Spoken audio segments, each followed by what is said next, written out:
In February of 2012, I started noticing a couple of symptoms. I got an ultrasound and a mammogram. Less than 2 days later, I had a biopsy because they told me they were really worried about my imaging.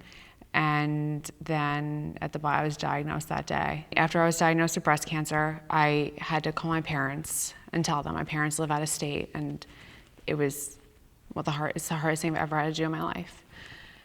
And the next day, met with the surgeon, and I was pretty sure at that point I needed to have a mastectomy. So I had to come to terms with the loss of having to lose my breasts and what that meant. You never know what the future holds. That you wake up one morning and you get dressed and you go to work and you think you're just gonna go to the doctor and it's gonna be an unremarkable day, and everything changes.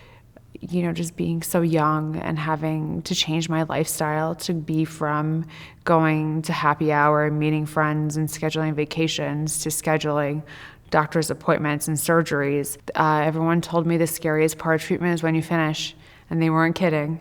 It is the hardest part is living day to day sometimes. Sometimes you don't think about it at all.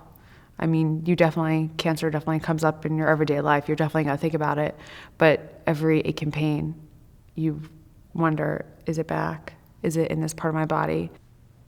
Sharsheret is a group which really connects with Jewish women. Being a young Jewish woman with breast cancer it can feel so isolating.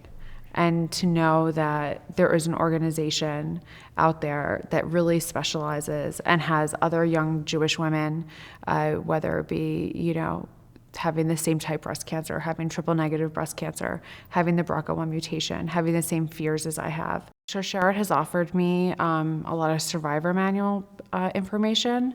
A lot of it is very organizational, which is very helpful to keep, even just a section for business cards to list all your doctors and list of, your allergies and the dates of your surgeries and the type of treatments you had. And they offer, cookbooks for healthy living. A big part of being a survivor is changing your lifestyle.